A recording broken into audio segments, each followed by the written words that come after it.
kompani në komunë, në kompani në komunë, kompani në komunë. A dini që qytetarët e Prishtinës kanë plot halle, përpos kolonës edhe problemeve të tjera, tash ju ka lindë edhe një problem i ri. Kanë mbet as me sheher, as me bar i liv. A dini për çka kon fjalën? E kon fjalën për pagesat e pastrimit, pra për pagesat e mbeturinave. Komuna është në luftë me kompaninë pastrimi. Qytetarët nuk janë të ditë ku mi bë pagesën. Komuna po thotë që pagesat kryhen në komunë, kompania e pastrimit po thotë pagesat kryhen në kompaninë pastrimi. Qytetarët janë viktima të kësaj lufte. Hajde me mua tash e kam thirrë në telefon kryeshefin e kompanisë pastrimi me na kallëzu se çka janë të dashur në bo. Pse është kjo luftë mes tyre? Hey Petret. Ç'keme? Si je? A je mirë? Faleminderit se jete kohë. Faleminderit shumë edhe për juve. A mundesh më kallëzu shkurt edhe shqip? Çish mbeti që kjo puna e fakturave Petret? Nuk kena të ditë ku mi pagu. Në pastrim. Pastrim, po. Jo që po thojmë ne, sepse këtu janë dy onë. Këta po thojmë i pagu në komunë, ona e komunës. Mirë po ne po thojmë i pagu në pastrim, jo se ne po dojmë, po për arsye se të njëjtat janë të përcaktuar me rregullore. Dhe rregullora në fjalë e përcakton decidivisht që të gjitha shpenzimet duhet me u pagu në pastrim dhe jo në komunë. Dhe kjo është ajo çka është e përcaktuar momentalisht. Dhe ne normalisht rregulloria është obligative, nuk është çështje dëshirore, sepse rregulloria është nxjerrë nga vetë Komuna e Prishtinës dhe nga organi më i lartë që është Asambleja Komunale. Andaj ne duhet ta zbatojmë. Nuk është çështje dëshirore, a duhet as duhet. Ne duhet ta zbatojmë dhe ne jemi duke zbatuar. Pavarësisht këtij soi, dëmi më i madh është t'ju bë pastrimit dhe qytetarëve.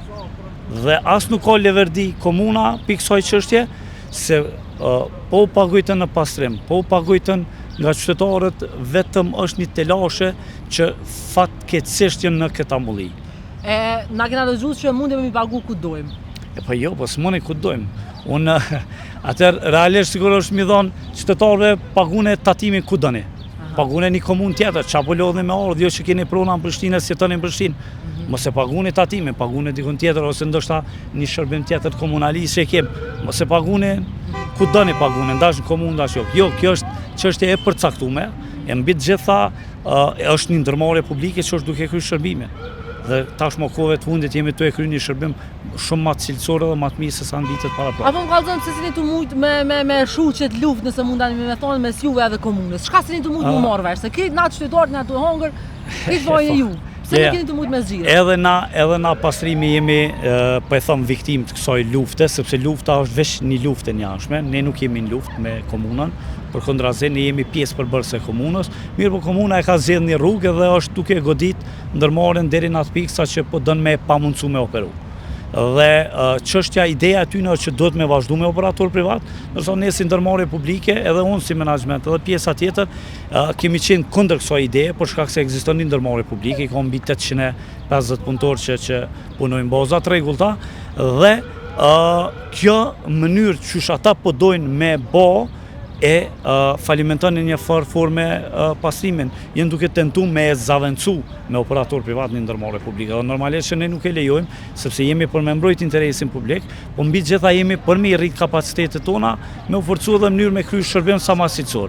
Në këtë mes nuk kemi gjetë bashkëpunim me komunën e Prishtinës, pavarësisht këtyre rrethonave dhe sfida, unë me 10 emaila i kam dërguar në komunë, ende as sot nuk janë përgjigj. Janë duke u akumuluar borxhet edhe në deponi, edhe në shpenzimet derivate që janë nevojshme, po mbi gjitha edhe në paga. Dhe nuk ka logjik komuna me dalë dhe me thonë ti pagujnë ku doni. Edhe e para, e dyta si problematikë është që ne me rregulloren ekzistuese kemi edhe databazën e klientëve.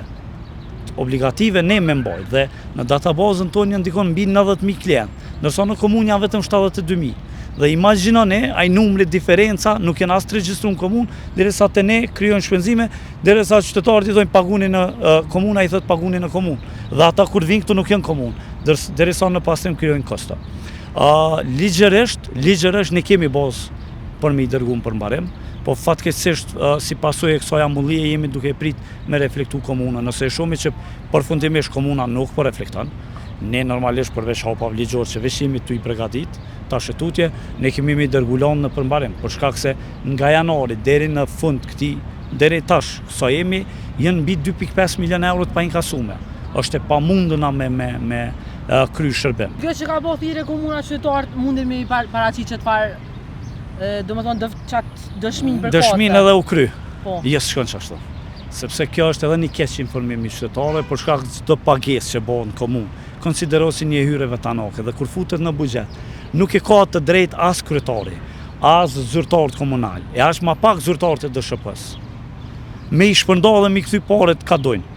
Për shkak se ka procedura ligjore që e përcaktojnë çush bërë mjetë dhe do të me mbledh kuvendi komunal dhe kuvendi komunal me vendos ku do të me u delegu ato mjetë dhe ju ma nuk ka dorë menaxhmenti i komunës, pi kryetarit e drejtorave të poshtë.